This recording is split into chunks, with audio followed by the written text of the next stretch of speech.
경제 뉴스가 연예 뉴스처럼 쉽게 들리는 그날까지 경불진 드롭 더 빗.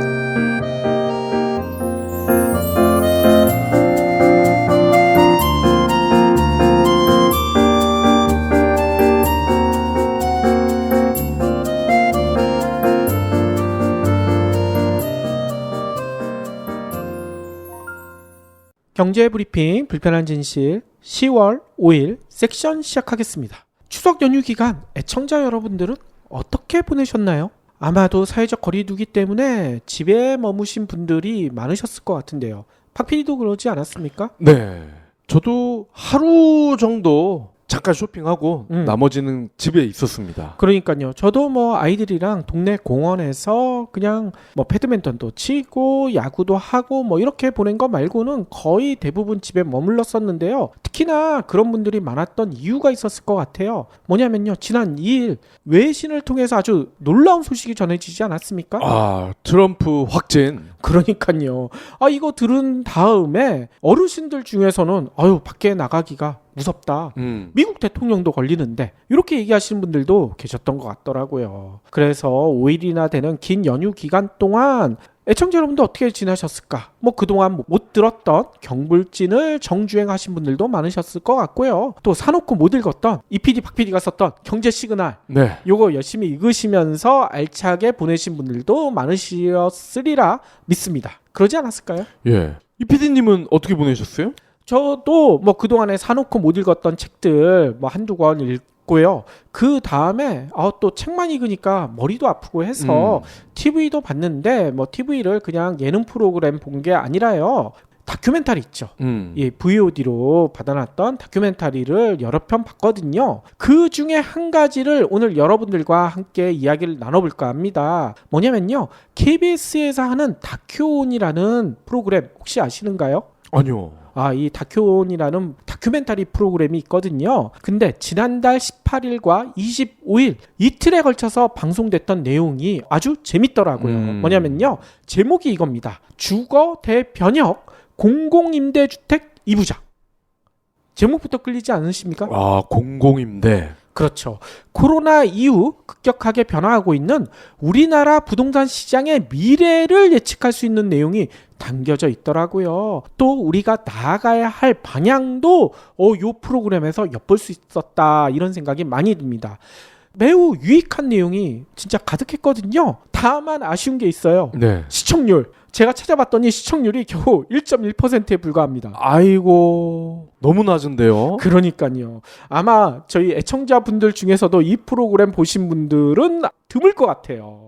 저도 실은 이 다큐온 프로그램은 알고 있었지만 이 공공임대주택 관련돼서 이거 했었다는 내용은 전혀 모르고 있었거든요. 네. 그런데 경불진이 자랑하는 이문열 컨설턴트 있죠. 이분이 이거 미리 보셨더라고요. 그러면서 저한테 이거 꼭 보라. 이렇게 추천을 하시더라고요. 예. 어제 일요일 구해줘 홈즈 하는 날이잖아요. 근데 거기서도 공공임대주택을 소개를 했는데 그랬어요? 구해줘 홈즈는 보통 일반적인 그런 개인 주택을 소개를 해 왔었잖아요.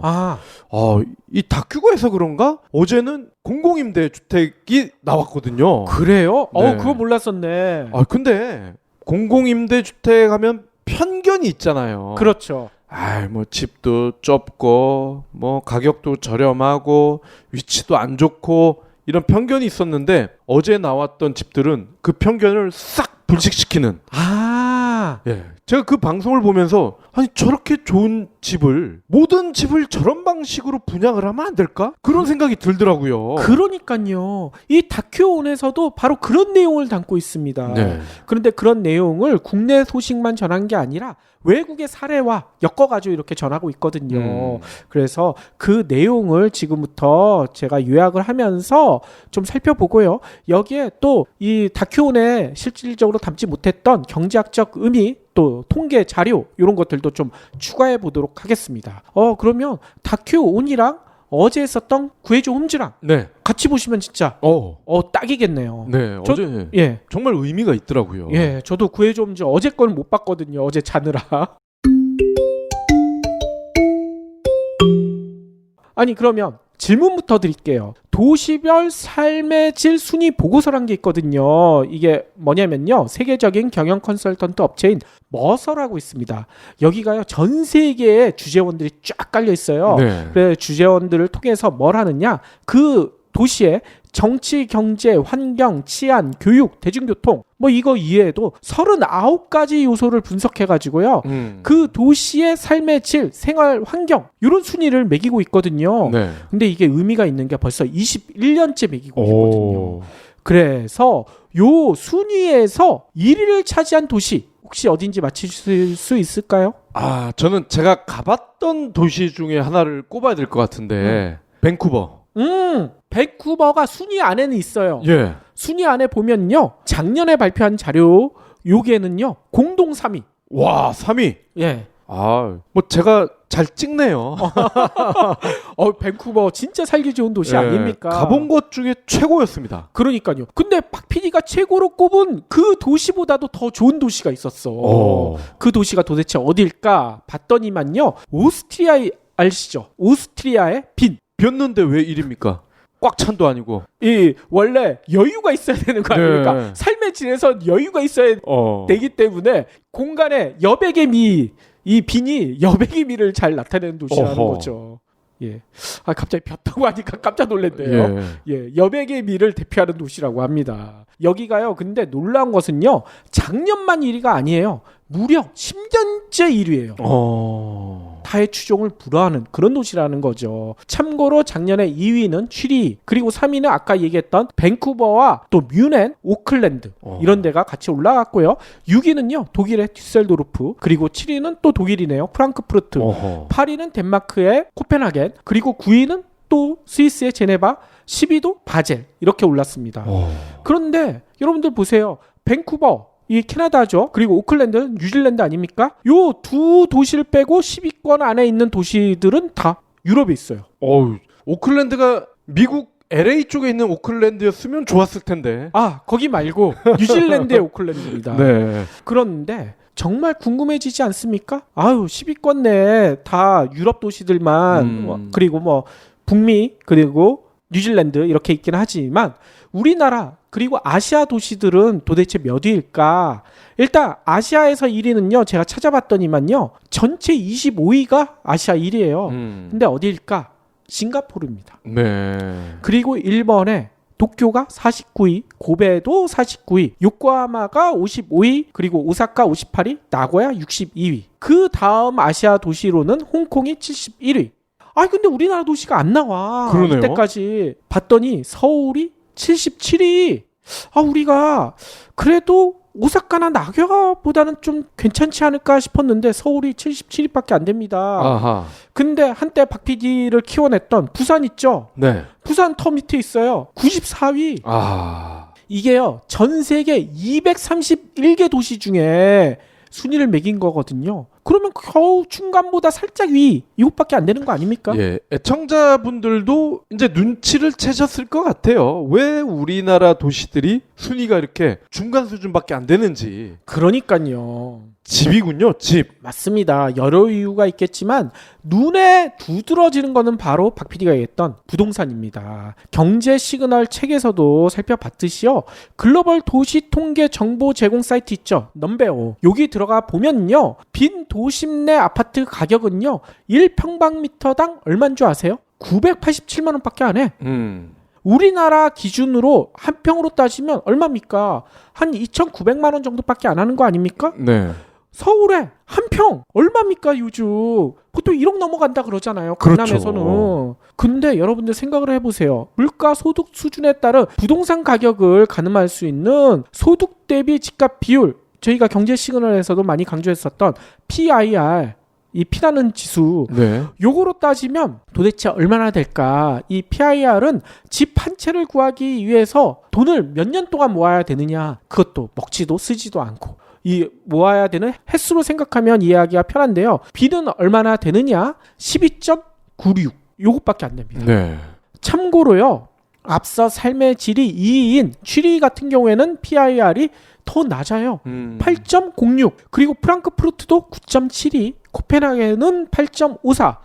제네바는 9.28, 바젤은 9.38. 다 10 이하입니다. 네. 10년 정도만 열심히 젊은 이들이 일을 하면 거기에 중간 이상의 아파트를 살 수가 있다는 거예요.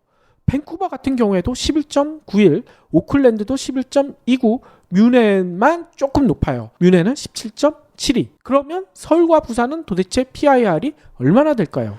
아무래도 2배 아니면 3배겠죠. 지금 앞서 나온 도시들은 대부분 잘 사는 도시들이고 연수입도 우리보다 훨씬 높을 거 아닙니까? 그렇죠. 그런데 집값은 비슷하거나 오히려 서울보다 낮기 때문에 서울의 PIR은 당연히 2~3배 높을 것 같습니다. 맞습니다. 서울의 PIR은요 26.58이나 돼요. 26년을 먹지도 쓰지 않고 월급을 꼬박 모아야 서울의 중간 정도의 아파트를 살 수가 있다는 겁니다. 네. 이게 말이 됩니까? 이게 죽기 전에 가능한 얘기인가요? 예. 그럼 이거는 현실적으로 보면 한 곱하기 2 정도 하면 되겠군요. 이 더 해야 되지 않을까요? 52년. 예. 부산은 넘배우에 없지만 부산은 뭐 거의 비슷할 것 같아요. 이걸 따지고 보면요. 한마디로 집을 얻기 위해서 우리나라 노동자는요. 빈에 있는 노동자보다 무려 2배가 넘게 13.62년을 더 일을 해야지 아파트를 얻을 수가 있다는 겁니다. 네. 아니 13.62년 우리가 100세 인생을 감안해도요. 거의 10% 이상 집 없는 데만 기간을 더 들여야 된다는 거예요. 네. 근데 실제로 우리가 노동할 수 있는 기간은 훨씬 더 짧지 않습니까? 길어야 40~50년인데 거의 절반 이상, 절반 가까이를 집 없는데 이 빈 노동자보다 우리가 더 많이 써야 된다는 겁니다. 너무나 끔찍하지 않습니까? 아이고, 은퇴도 빨리 하고 복지도 이들 도시처럼 안 돼 있고. 그러니까요. 너무나 저는 끔찍하다는 생각이 들고요. 우리나라 노동자들 진짜 불쌍하다. 이런 생각도 들고요. 그런데 이런 질문이 가능할 것 같아요. 오스트리아 가보신 분들은 알 겁니다. 오스트리아 물가 우리나라보다 훨씬 비싸지 않습니까? 그쵸? 근데 부동산 가격만큼은 우리나라보다 훨씬 저렴해요. 이유가 도대체 뭘까? 제가 참고로 오스트리아 물가를 좀 조사를 해봤어요. 네. 시내버스나 지하철 우리나라 돈으로 얼마를 내야 되는 줄 아세요? 1구간 가격이요?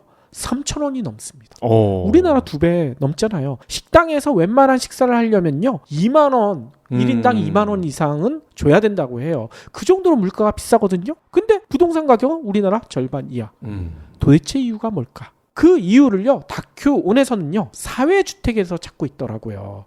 사회주택 이게 뭐냐면요 우리나라로 치면 공공임대주택이거든요. 근데 어떻게 공공임대주택이 이 빈의 부동산 문제를 해결했을까? 이게 중요하겠죠. 놀랍게도요 빈도 사회주택을 만들게 된 계기가 어쩌면 현재 우리나라 부동산과 비슷한 문제가 있었기 때문이다. 이런 생각이 들더라고요. 왜냐면요 1930년대 요때만 해도 빈은요 세계에서 가장 인구가 많은 도시 중에 하나였다고 합니다. 급격한 도시화로 사람들이 엄청나게 빈으로 이 빈대를 다 메꿔놨대. 아 그래서 빈인가? 꽉 찼군요 그때는. 예, 꽉 찼다고 합니다. 주택난이 엄청나게 심각했대요. 심각한 게 우리의 상상을 초월할 정도였다고 합니다. 뭐냐면요 이런 일까지 있었대요. 집이 없어서요 침대를 몇 시간씩 빌려서 잠을 자는 베트 개어 생활을 하는 시민들이 있었다는 거예요. 우리가 뭐 여관이나 호텔에 뭐 대시라는 그런 개념이 아니라고 합니다. 이게 뭐냐면요 셋집에 살고 있던 사람들이 이 집세를 내야 될 거 아닙니까? 근데 집세를 낼 만큼 벌지를 못해. 그러면요 자기는요 앉아서 몇 시간 자고 그 나머지 몇 시간을 요 침대만 빌려서 사는 사람들한테 빌려준다는 거예요. 아 전전세군요 일종의. 전전세 맞아요. 전전세. 그리고 돈을 받았다고 합니다. 그러니까 침대를 같이 돌려서 썼다는 거예요. 그 정도로 이 주택난이 심각했다고 합니다. 그래서 이런 문제까지 있었대요. 요 당시 빈 질병으로 불리는 그런 끔찍한 감염병이 있었다고 합니다. 그게 뭔지 아세요? 바로 혈액. 아 여러 사람이 같은 공간에 있으니까. 그러니까요. 워낙 배트계와 생활을 하는 사람들이 많아가지고요. 혈액 걸린 사람 그 침대에 같이 또 눕게 되면 어떻게 되겠습니까? 같이 혈액 걸릴 거 아닙니까? 네. 결핵 걸리는 환자가 너무나 급증을 해가지고요. 요 당시 결핵을요. 야, 이 빈 시민 사람들이 많이 걸린다 해서 빈 질병으로 불릴 정도였다는 거예요. 얼마나 많았으면 그랬을까요? 그래서 이렇게 상황이 심각해지자 빈 시 정부와 시민 사회가 머리를 맞대기 시작했다고 합니다. 이거 우리가 어떻게든 벗어나야 되지 않겠느냐. 그래서 이때 이런 원칙을 세웠대요. 뭐냐? 주거를 누구나 누릴 수 있는 하나의 기본권으로 우리가 생각을 해야 된다. 그래서 이를 해결하기 위해서 머리를 맞대고 노력하기 시작했다는 거죠. 그래서 찾아낸 해결책이 뭐냐? 이 PD님, 자동차 보험 바꿀 때 됐다고 하셨죠? 네, 매년 번거로워 죽겠어요. 이 자동차 보험 할 때마다 머리가 지끈지끈 아파요. 혹시 매번 가격을 알아보고 계약하세요?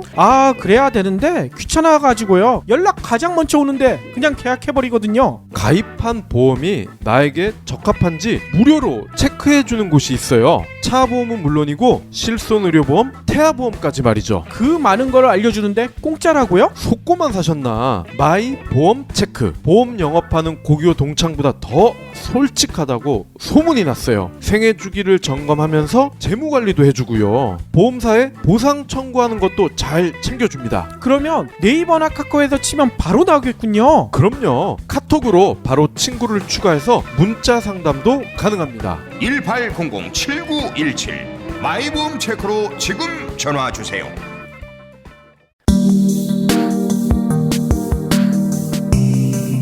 브리오 비타민의 스테디셀러 브리오 혈당 밸런스가 업그레이드 됐어요. 혈당과 함께 혈압에도 좋은 브리오 혈당 혈압 밸런스로 새로 출시됐습니다. 혈당에 혈압까지 좋다면 이건 의약품 아닌가요? 병원 처방전 있어야 할 것 같은데요? 처방전이 필요 없는 건강기능식품입니다. 내성이 생길까 걱정스러운 의약품 원료가 아니라 건강기능식품 원료를 써서 안심할 수 있습니다. 장점이 또 있죠? 캐나다에서 완제품으로 수입 후에 식약처의 성분 정밀 검사를 통과한 것은 물론 혈당과 혈압에 관련된 기능성도 인정받았습니다. 혈당은 물론 혈압 관리까지 부모님들에게 꼭 필요한 선물이 될 것 같아요. 그럼요. 제품에 대한 자세한 사항은 브리오 혈당 혈압 밸런스를 찾아주세요.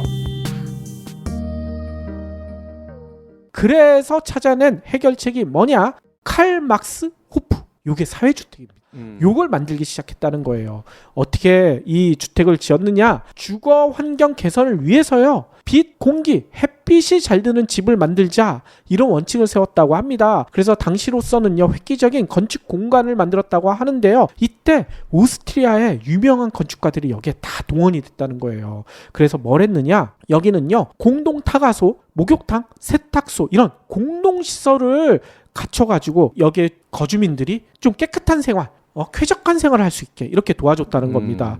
이 때문에 오스트리아 노동자들은요, 이 칼막스 호프를 보고 뭐라고 불렀는 줄 아세요? 노동자들의 천국이다. 너무나 좋아서 이렇게 했다는 거죠. 그래서 주거 환경이 급격히 좋아진 것을 이렇게 노동자들이 좋아하기 시작해서 오스트리아 사회주택은요, 이렇게 불리고 있대요. 살기 좋은 집을 넘어서서요, 아름다운 집이다. 왜? 아까도 얘기했잖아요. 오스트리아의 유명한 건축가들이 여기 다 동원돼서 멋진 집들을 만들기 시작했다는 겁니다. 그래서 현재 빈의 사회주택 비율이 얼마나 되는 줄 아세요? 우리나라는 사회주택, 이 공공임대주택 비율이 10% 남짓 왔다 갔다 하거든요. 빈은 몇 퍼센트냐? 현재 70%. 와. 주택 10개 중 7개는 이런 사회주택이라는 거예요. 참고로요, 제가 찾아봤더니 가장 높은 도시는 어디인 줄 아세요? 싱가포르. 90%입니다.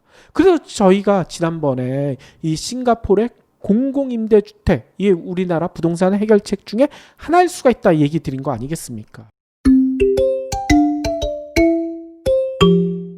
여기서 이 노동자들의 적극적인 지지를 받은 빈 정부는요, 지금도 요걸 운영하고 있다고 합니다. 비영리 사회주택연합, 이걸 설립해서 운영을 하고 있대요. 이 비영리 사회주택연합은요, 회원을 이렇게 두고 있대요. 주택을 지어야 되니까 주택을 지을 수 있는 건설회사, 그리고 사회주택조합, 여기가 회원이 됐다는 거예요. 그래서 여기선 한 가지 원칙을 철저히 지키고 있는데, 이 원칙이 뭔지 아세요? 집 많이 지어서 여기서 많이 부를 창출해야 된다. 가 절대 아니라고 합니다. 뭐냐? 원칙은 이거 딱 하나. 건축에 들어가는 만큼만 집세로 받자. 와. 이게 원칙이래요. 놀랍지 않습니까? 그래서 다큐온에서 이 비영리 사회주택 연합 관계자들 만나서 요거에 대해서 설명을 해달라고 하니까 이분이 이렇게 설명합니다. 주택을 건설하는데 들어가는 실질적인 비용, 즉 건설 비용과 부지 매 비용 등을 계산하고 그 비용을 갚아나가기 위해서 약 30년에서 40년 동안 얼마만큼의 돈이 필요한지 요거를 계산해서 여기 사시는 분들의 집세를 정합니다. 이게 원칙이라는 거예요.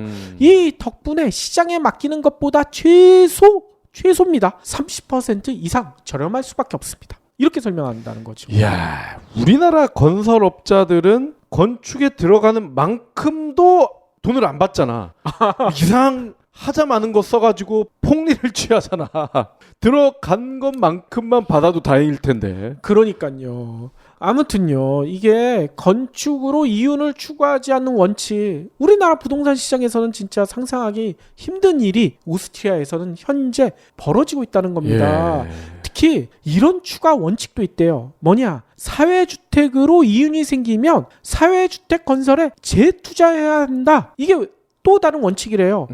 왜 이런 원칙까지 세웠는지 줄 아세요? 앞서 설명한 것처럼요, 사회주택 건설 비용은 30년에서 최대 40년 동안 회수하는 걸로 집세를 계산했다고 했잖아요. 근데 오스트리아의 사회주택은요 벌써 40년 넘는 게 많다는 거야. 와. 이렇게 많이 되니까 그 40년 이후부터 회수되는 거는 어떻게 되는 거겠습니까? 추가 이윤 아닙니까? 우리나라 같으면 재건축, 재개발한다고 또 날릴 텐데. 맞아요. 그런데 오스트리아 빈에서는 그렇게 안 하고요.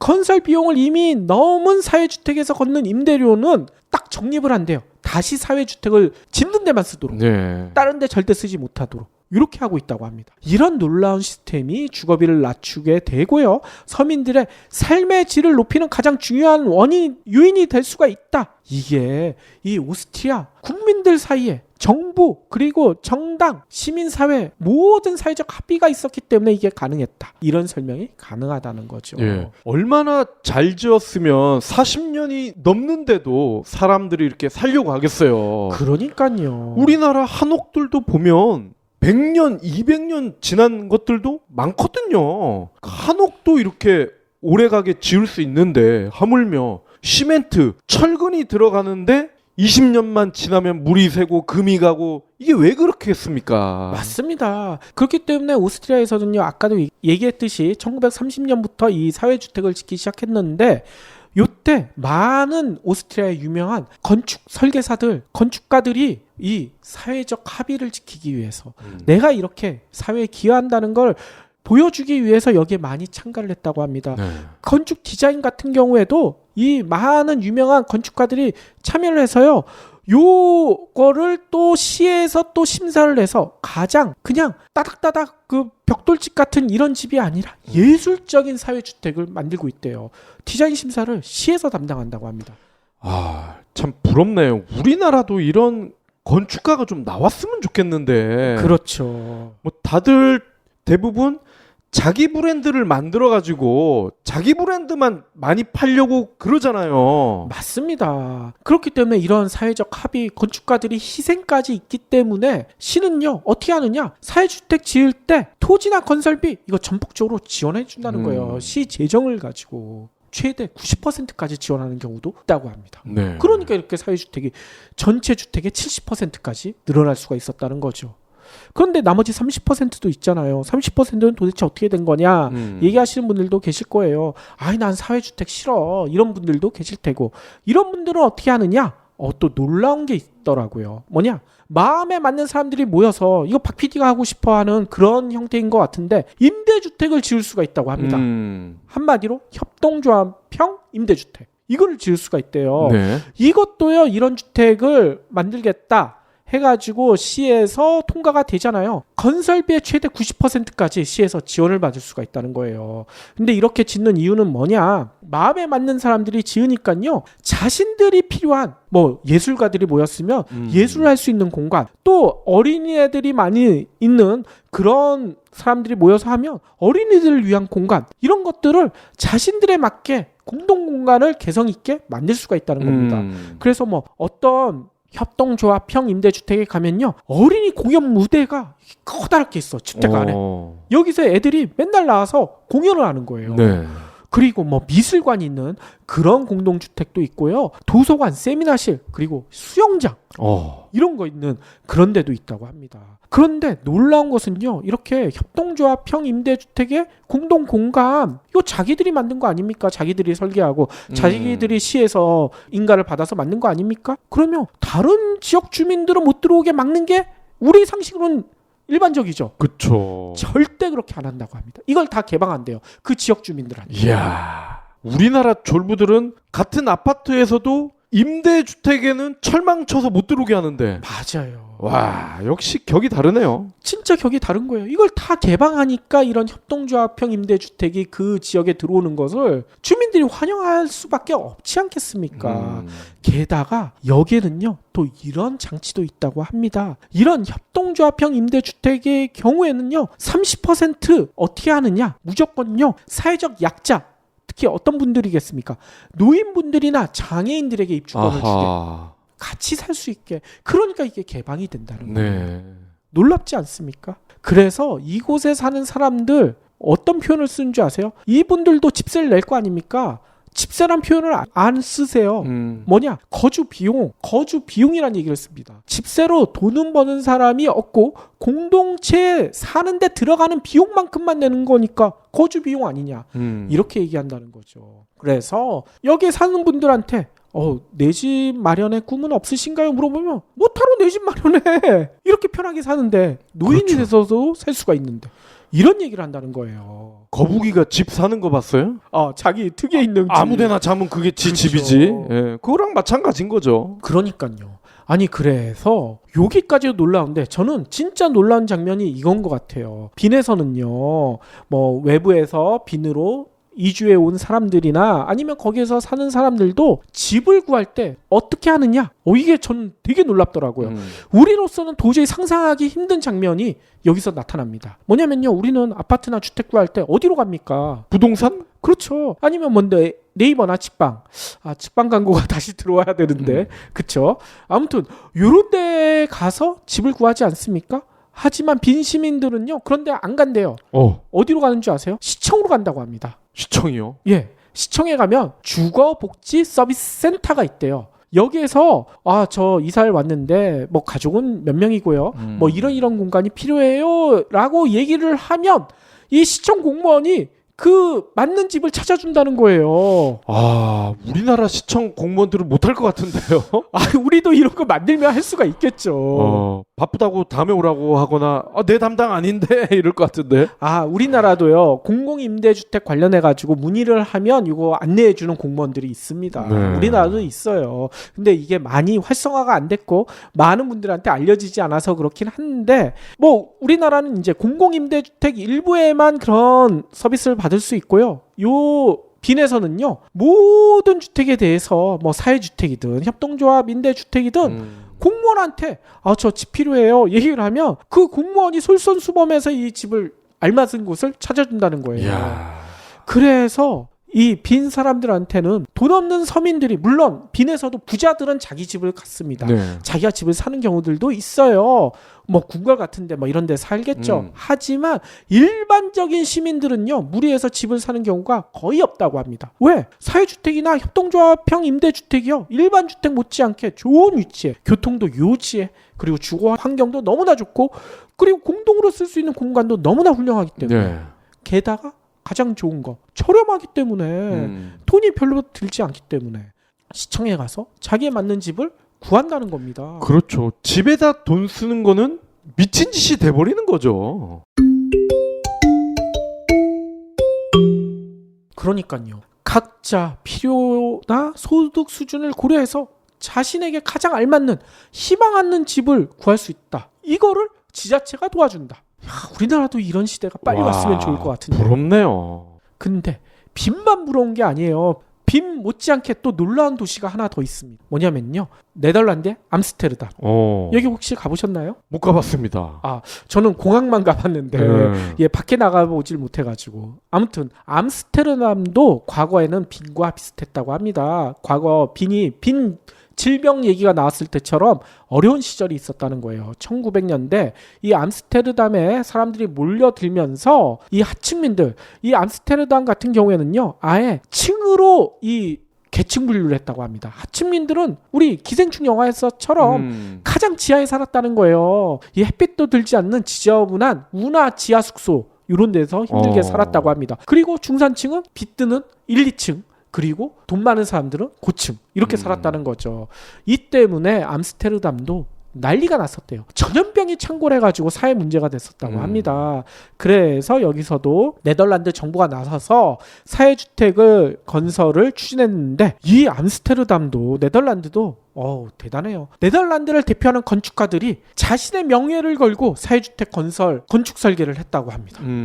그래서 1920년대 첫 번째 이 사회주택이 등장을 했는데 이름이 더 쉽.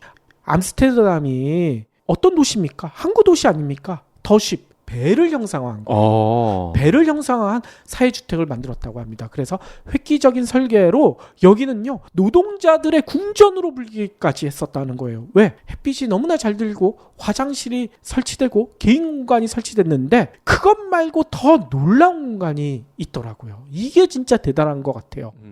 더십이 생기기 전만 해도 이 노동자들, 특히 네덜란드 노동자들은 어떻게 했느냐? 주로 사는 숙소 1층에 여기 가서 놀았대. 어딘 줄 아시겠어요? 술집 아니면 도박장일 것 같은데요. 맞습니다. 박 PD가 정확히 보셨어요. 1층에 보통 네덜란드 어디를 가던 암스테르담 어디를 가던 1층에는 술집이 있었다는 겁니다.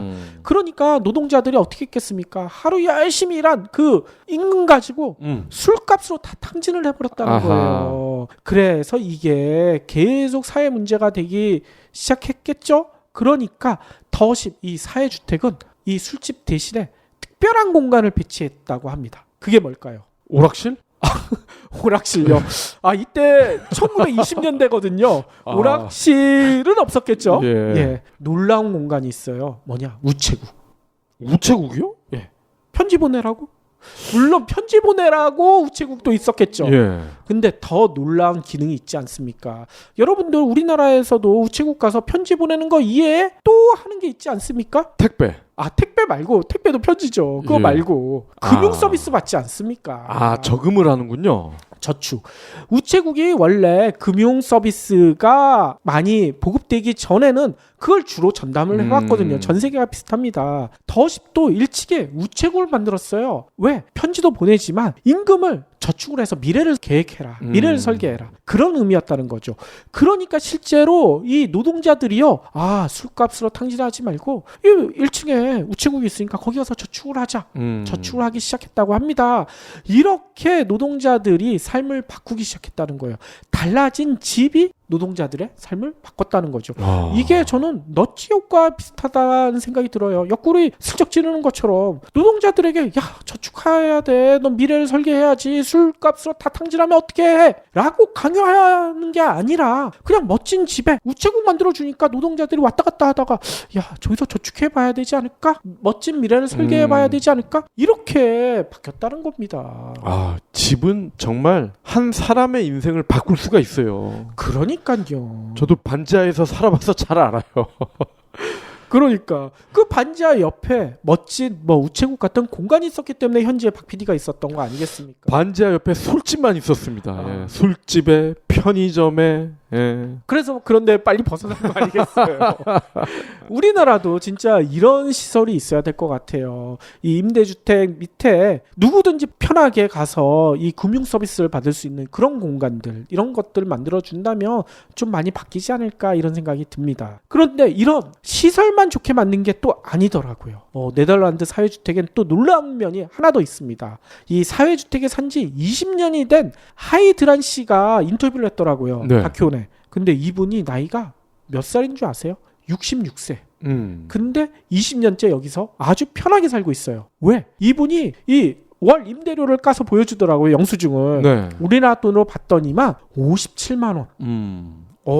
20년 동안 이 사회주택에 살고 있는데 20년 사이에 이 임대료가 4배밖에 안 올랐대요. 근데 자기의 월급은 4배보다 훨씬 더 많이 올랐다. 그러니까 충분히 살 수가 있다는 거죠. 그런데 이렇게 오래 사는 게 어떻게 가능했을까?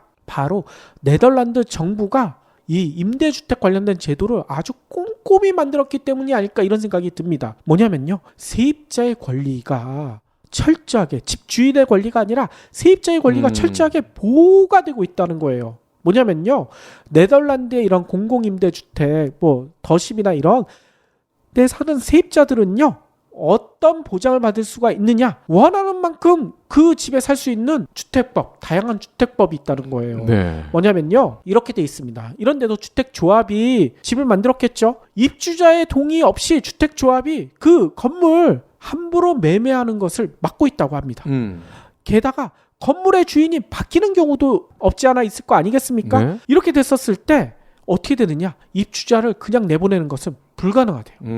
그러니까 이 세입자는 한번 그 주택에 들어가게 되면 평생 거기에 사는 게 가능하다는 거죠. 거주하는 동안 쫓겨날 걱정을 아예 안 한다는 겁니다. 이게요. 네덜란드 사회주택 목적이라고 딱 명확하게 적혀져 있다는 거예요. 거주하는 동안 쫓겨날 걱정을 하지 않게 만들어주는 거. 뭐겠습니까? 건물주의 권리보다는 세입자의 권리를 더 우선시하는 그게 기조라고 합니다. 원칙이라는 네. 거예요. 최근 임대차 3법 이거 만드니까 사회주의법이라고 광문하는 보수 야당이나 언론들 이 네덜란드 가서는 뭐라고 할지 난 참 궁금해요.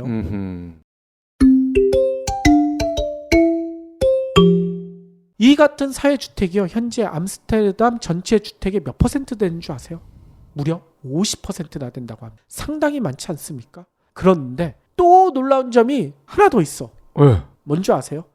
우리나라는요. 아파트도 그냥 분양 아파트, 임대 아파트 딱 보면 티가 너무나게 만들어져 있잖아요. 그쵸. 근데 여기는요.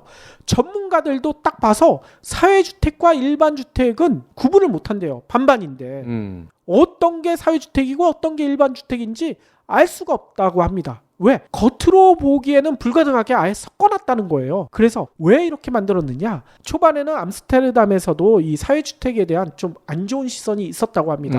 이거를 불식시키기 위해서, 이걸 없애기 위해서 아예 애초부터 사회주택과 일반 주택을 아예 섞어서 만들었다는 거. 우리나라는 아예 따로 만들고 있는 거. 이게 완전히 다르지 않습니까? 그리고 우리나라 같은 경우는 LH 이런 게 딱 박혀 있잖아. 레미안. 그러니까요. 그러니까 한글만 알파벳만 읽을 줄 아는 분이라면은 임대인지 아닌지 바로 알 수가 있고요. 근데 이게 참 웃긴 게 레미안이나 자이 사는 인간들이 그렇다고 지 가슴팍에 명찰 달고 다니지는 않잖아. 그러니까요. 왜 지는 안 밝히면서 아파트는 굳이 이렇게 밝히려고 할까?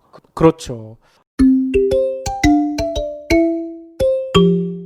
아무튼 이렇게 네덜란드의 사회주택이 이게 보급이 이렇게 된 것은 오스트리아처럼요. 여기도 사회주택협회가 있다고 해요. 여기서 주도해서 사회주택 질을 높이기 위해서 여러 가지 노력을 하고요. 임대료도 합리적으로 유지하기 위해서 갖가지 제도를 만들고 있다고 합니다. 특히 가장 원칙은 가장 교통이 좋은 곳에 사회주택을 짓는 거. 네. 이 원칙은 계속 지키고 있다는 거예요. 게다가 저는 이게 놀랍더라고요. 네덜란드의 대학가 인근 가장 목 좋은 곳에 딱 가보면 뭐가 있느냐? 사회주택이 있다는 겁니다. 쉐어하우스 형태.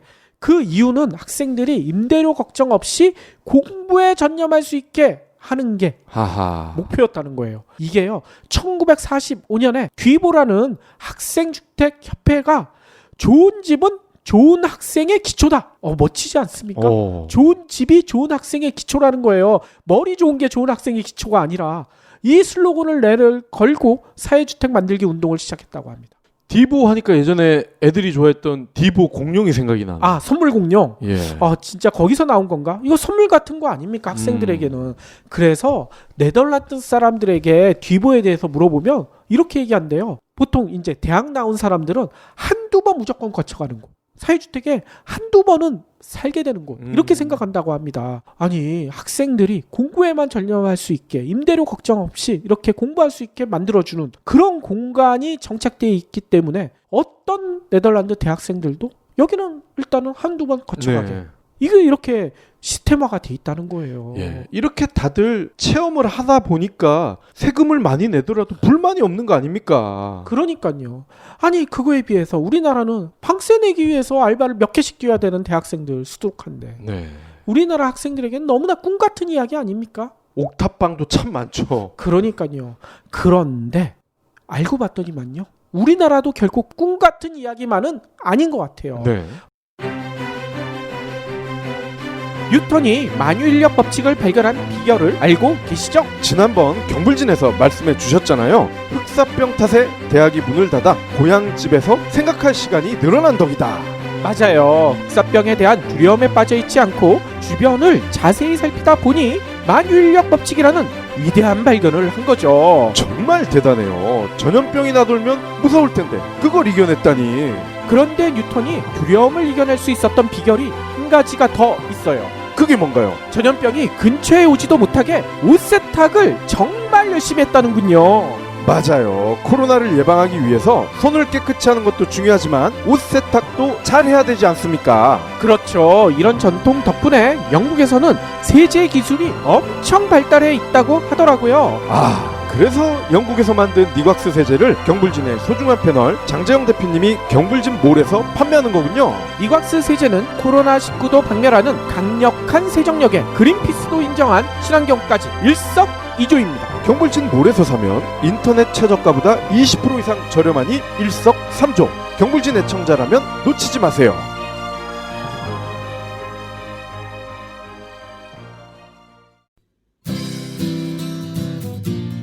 요즘 밖에 나가기 좀 그렇죠? 집에서 보내는 시간이 정말 많아졌어요. 맞아요. 우리도 집에서 보내는 시간이 많아졌는데 인터넷이 너무 느려서 답답해요. 기가 인터넷 쓰는데도 그런데요. 공유기 때문에 그럴 수도 있어요. 어떤 거 쓰시는데요? 통신사에서 공짜로 준 거 쓰는데요. 오래돼서 그런지 속도도 느리고 멀리 가면 안 터지는 데가 많아요. 이번 기회에 림피스 벨로브를 한번 바꿔보세요. 엄청 빠르고 기능도 많아요. 이야, 대박이네. 빨리 사러 가야겠네. 우리나라도 결국 꿈 같은 이야기만은 아닌 것 같아요. 네. 뭐냐면요, 우리나라에서도 변화의 조짐이 벌써 불고 있다고 합니다. 뭐냐면요, 정부가요, 선진국 오스트리아, 네덜란드 같은 수준의 주거 안전망 완성을 목표로요, 중장기 주거 복지 종합 대책안을 마련해서 추진하고 있어요. 2025년까지 이걸 한다고 합니다. 그래서 2025년까지 연평균 21만 호씩 공공주택을 공급하겠다고 하고 있어요. 그래서 이렇게 되면 장기 공공임대주택이 240만 호 이렇게나 늘어난다는 거죠. 네. 이는요, 2017년에 136만 5천 호에서 103만 5천 호가 증가하는 거거든요. 그렇게 돼서 같은 기간 전체 주택수 대비 공공임대주택 재고율, 주택수 대비 공공임대주택의 비율을 재고율이라고 하거든요. 이게요, 6.7에서 몇 %까지 늘어나는 건 줄 아세요? 10%까지 늘어나는 거라고 합니다. 예. 이러면 OECD 평균 재고율, 그러니까 전체 주택 대비 공공임대주택 비율이 8%인데 8%를 상회하게 된다고 하더라고요. 아이고, OECD 평균도 생각보단 낮군요. 그러니까 미국이나 이런 나라들이 있어서 네. 그런 거죠. 네덜란드나 오스트리아 이런 데들은 이 재고율이 엄청 높대요. 30% 가까이 육박한다고 합니다. 그런데 우리나라의 이 재고율 10% 이게 상당히 의미가 있다. 이런 얘기가 있어요. 뭐냐면요, 재고율이 10%, 전체 주택의 10%가 공공임대주택이 되면 어떤 변화가 있느냐, 우리나라 전체 임차가구, 저희같이 전세나 월세 사시는 분 10가구 중 3가구 이상이 공공임대주택에 살게 된다고 합니다. 그러면 30%가 공공임대주택에 주민이 된다는 거예요. 그러면 어떻게 되겠습니까? 아무래도 10가구 중 3가구니까 네. 사회적 편견도 좀 줄어들지 않을까, 이런 기대가 든다는 거죠. 그렇죠. 근데 이것만으로는 부족하겠죠. 아까 구해조음주에도 공공임대주택 나왔다고 했는데 그것처럼요, 정부에서는요, 공공임대주택 이 질을 높이기 위해서 많은 노력을 기울이겠다, 이런 목표도 내세웠다는 거예요. 다양한 유형과 기준을 하나로 합쳐서 대대적인 제도 통합 계획도 선언했다고 합니다. 이를 통해서 오스트리아나 네덜란드 못지않는 수준의 공공임대주택을 짓겠다. 그래서 우리나라 좀 뛰어난 건축가들도 같이 좀 동참하자. 네. 이런 노력도 하고 있다는 거예요. 그래서 많은 사람들이 선호하는 지역에 멋진, 그러니까 예술적인 공공임대주택을 만들겠다. 그래서 지역 주민들의 반발도 넘어서겠다. 이런 계획을 가지고 있다고 합니다. 예. 구해조음주에서 나온 임대주택 같은 경우에 동탄에 있는 아파트는 거의 호텔 수준이더라고요. 그러니까요. 인테리어가. 그런 데들이 많이 늘어나고 있고요. 동탄뿐만 아니라 도심에서도 공공임대주택이 생길 가능성이 매우 높아진대요. 네. 지금도 벌써 하고 있다고 합니다. 어디? 노량진 있잖아요. 노량진의 고시원이 이제 망해가지고 이렇게 네. 버려진 그런 고시원을 시에서 사들여서 이거를 청년 공공임대주택으로 재변신을 시키고 있대요. 그랬는데 이 노량진 고시원 어디에 있겠습니까? 역세권에 있지 않겠습니까? 청년층의 선호가 매우 높다고 합니다. 게다가 이미 만들어진 건물을 변신시키는 거니까 지역 주민들의 반발도 없고요. 뿐만 아니라 경춘선 숲길에 들어선 공릉동 행복주택, 이거 혹시 아시나요? 아니요. 여기가요, 한때 요거 만들려고 정부가 계획을 발표하니까 지역 주민들이 엄청나게 반발을 했어요. 이 건설 현장을 무단 점거해가지고 공사가 10개월 이상 지연되기도 했다. 아이고. 난리가 났었다는 거죠. 지네 집값 떨어진다고? 맞습니다. 아유, 졸부들. 그런데 현재는 이게 어떻게 변했는 줄 아십니까? 아까 얘기했잖아요. 오스트리아나 네덜란드처럼 여기에 공공주택, 여기 주민들을 위한 카페나 회의실, 창업지원센터 이걸 만들어서 여기도 우리나라에서 진짜 매우 드물겠죠? 지역 주민들에게 다 개방했다는 거야. 지역에 사시는 분들은 누구든지 와서 쓰시라고. 그때 그 반대한 인간들은 못 들어가게 해야 되는데. 근데 반대한 분들도 들어와서 예. 쓰고 계시다고. 아이, 왜 이렇게 일관성이 없어? 그 인간들은. 그래서 지금 완전히 공릉동 행복주택에 대한 인식이 바뀌었다고 해요. 예. 지역 주민들도 오히려 자기가 살고 있는 집 팔고 여기 들어가고 싶다 얘기하시는 분들도 계시더라고요. 이런 진짜 멋진 공공주택들이 늘어나서 재고율이 정부의 계획대로 2025년 10%로 높아지면 어떤 일이 벌어질까요? 우리가 상상을 해보자고요. 최소한 지금 많은 언론들이 얘기하는 영혼까지 끌어모은다, 뭐 B2, 빈대서 투자한다, 이런 황당한 이야기는 최소한 사라지지 않을까요? 그쵸. 집에다 돈 쓰는 게 바보가 되는 거니까. 그러니까요. 그 돈 아껴서 다른 데다 써야죠. 소고기를 먹든가. 맞습니다. 실제로 다큐온에 한 분이 인터뷰를 하셨는데 결혼 1년차 오수연 씨라고 하더라고요. 1년 전에 신혼집을 구하면서 어떻게 해야 될까 엄청 고민이 많으셨대요. 근데 믿져야 본전이다 생각을 해서 행복주택에 응모를 했는데 이게 네. 당첨이 됐다는 거야. 입주 당첨이. 그래서 매일 집 앞에 있는 지하철 타고 출퇴근을 한다고 합니다. 초역세권 입지에 임대료마저도 저렴해가지고요. 이 분은요, 새로운 꿈을 꾸고 있다는 거죠.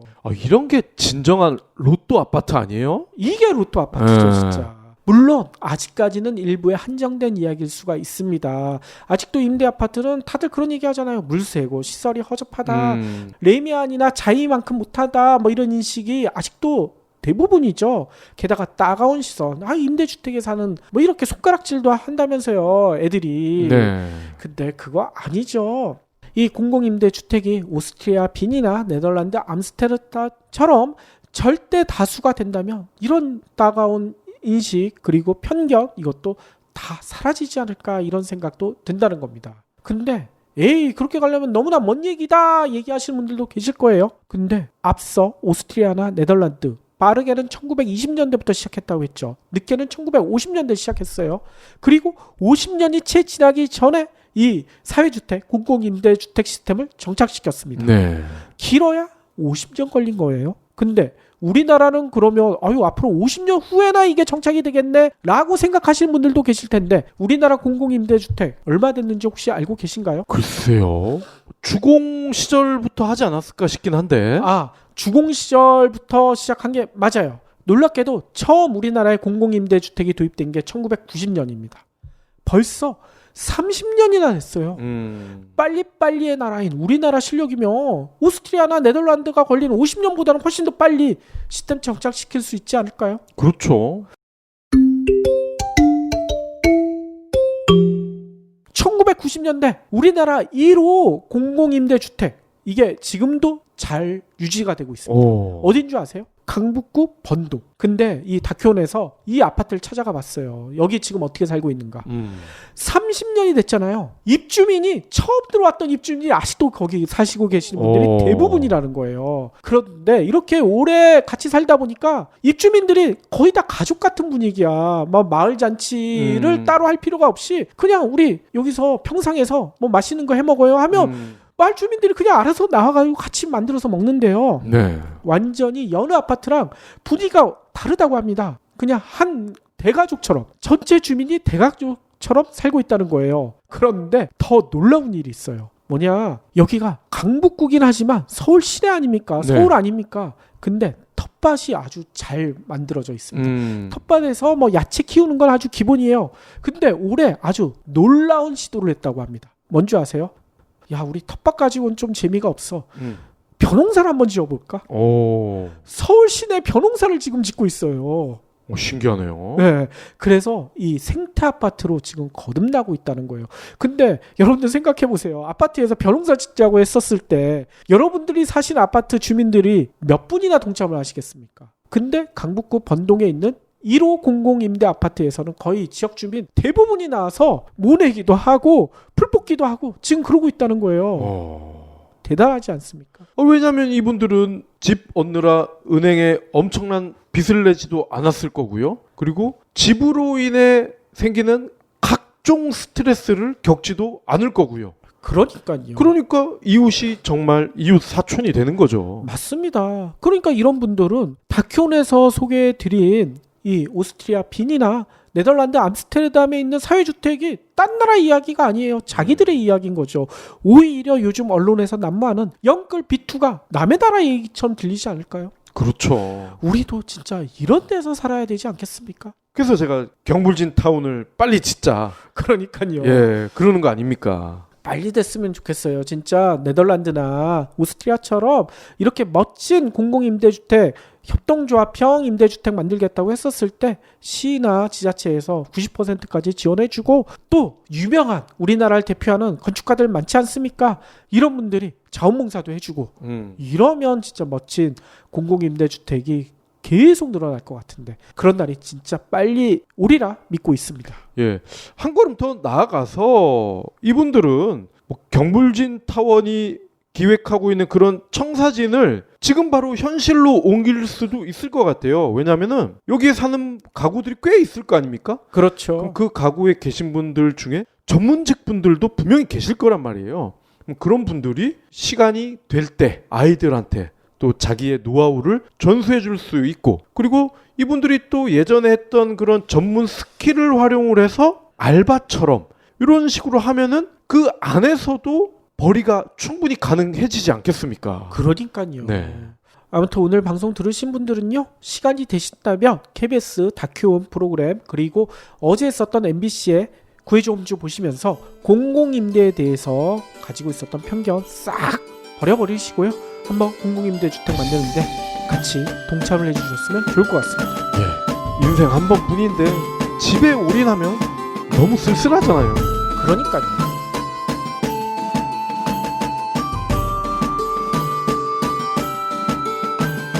경불진 완주해 주셔서 감사합니다. 하트 투척, 댓글 남기기, 링크 공유, 계좌 후원 등 경불진 두 PD에게 힘을 보태주세요. 더 좋은 내용으로 보답하겠습니다.